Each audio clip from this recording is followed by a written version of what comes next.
with digital transformation, when you think about it, so what is it? You can look at different aspects of it, and so obviously it's something that has to do with technology, it has to do with your work life, it has to do with your education life, it has to do with ethics, it has to do with society, it has to do with art, it has to do with governance, it has to do with law and order, and many more aspects. And what is very important for me, and it's also the main topic of the meetup, is that society, so all of us here, we have to be aware of that the digital transformation, so the technology is coming into our lives, is taking part now.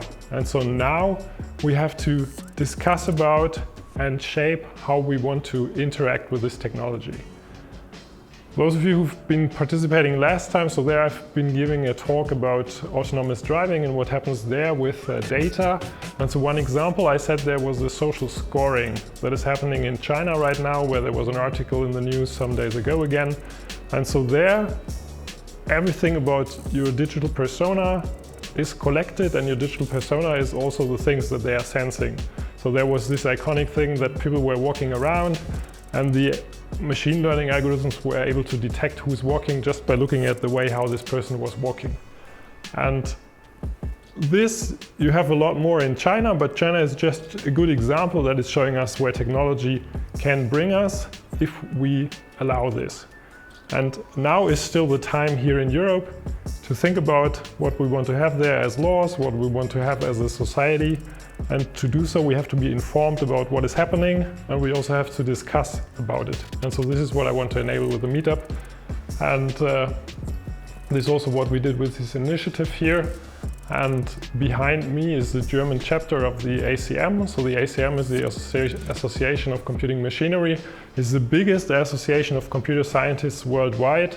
And so I'm there in the German chapter, and this is one point on our agenda to make the people aware of what is happening and bring them into dialogue with the people doing the technology. And as you are probably, so who of you is from the technology field? Okay, yeah, so everybody. And so for you, the important thing is you are creating the technology. So you're creating the algorithms and bring them out to the people. And as someone who creates technology, you also have responsibility, and you have to be aware of it. So a very good example there is when the people created the atomic bomb, then some of them said like, okay, we were just creating a technology and others were using it. Sure, I mean, this is what we can always say. But if we enable things to happen, so if we enable software that is judging if people should be killed or not, for instance, when you think about military technology, then we are also responsible, because if we would not create the mechanisms, others could not use them. And if we do not build in mechanisms to stop that, then who should do that? And so therefore we as technicians have a responsibility, and we should be aware of it. If you want to read more about it, look for Martin Hellman. So he's the one from the Diffie-Hellman key exchange. And so he wrote a book about ethical decision making. And so this brings a lot of interesting thoughts into that direction. It's one of the Turing Award winners, by the way.